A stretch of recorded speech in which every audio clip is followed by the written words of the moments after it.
अफजल है गुल जहां से घराना हुसैन का, अफजल है गुल जहां से घराना हुसैन का, नबियों का ताजदार है नाना हुसैन का।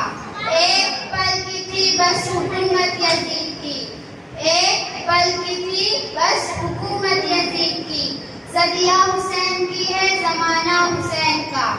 आवाज दे तो खुल्द से कौसर निकल पड़े, आवाज दे तो खुल्द से कौसर निकल पड़े, नहरे फुरात खेमे के अंदर उबल पड़े। ये सब्र का मकाम है वरना हुसैन है, ये सब्र का मकाम है वरना हुसैन है। उंगली जहां पे रखते समंदर निकल पड़े। हजरत गिरामी सरकार इमाम हुसैन का मकाम व मर्तबा बहुत बुलंद है, क्योंकि सरकार के नवासे फातिमा के बेटे, अली के बेटे, जन्नती जवानों के सरदार है। इमाम हुसैन उस हस्ती का नाम है जो तमाम जन्नती जवानों के सरदार है।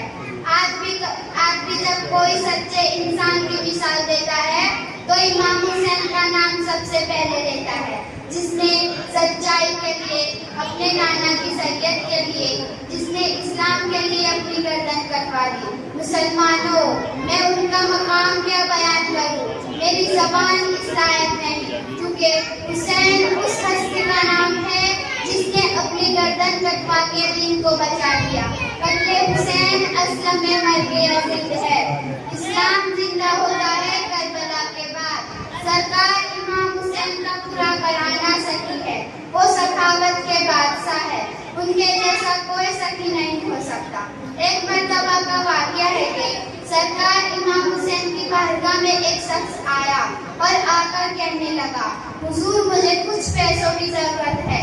तो इमाम हुसैन ने कहा, हाँ थोड़ी देर रुको। कुछ देर बाद एक शख्स आया जिसने इमाम हुसैन को 2 थैलियां नजराना पेश किया जिसमें सोने के सिक्के थे।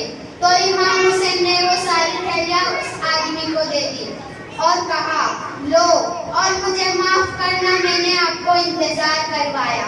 सुभान अल्लाह, ये देखो, अगर हम होते तो हम कितना देते, लेकिन ये तो नबी के घर वाले हैं, इसलिए शायद कहता है, खुद रहते हैं भूखे औरों को खिलाते हैं, खुद रहते हैं भूखे औरों को खिलाते हैं। ऐसे होते हैं मोहम्मद के घराने वाले। मुसलमानों, ये वो घराना है जो बचपन से सखी है, उनकी माँ भी सखी, बाबा भी सखी, भाई भी सखी, बहन भी सखी, पूरा खानदान सखी। आज तक देखो उनकी सारी औलाद सखी है, जो भी उनकी औलाद में से है, जो भी सैयद है वो सारे सखी है। आज भी उनका एक बेटा जिनको दुनिया गरीब नवाज कहती है, वो इमाम हुसैन का ही बेटा है, जो अजमेर में रहकर पूरे भारत को अता कर रहा है। इमाम हुसैन की शान में बयान नहीं कर सकती, सिर्फ इतना कह सकती हूँ कि वो हमारे आका है और हम बच्चे वाले उनके गुलाम है। अल्लाह से दुआ है कि अल्लाह आका हुसैन के सदक़े में हमारे गांव में बरकत नाज़िल करे और हमारे गांव के सारे लोगों की हिफाजत करे। वमा अलैना इल्ला अल बलाग।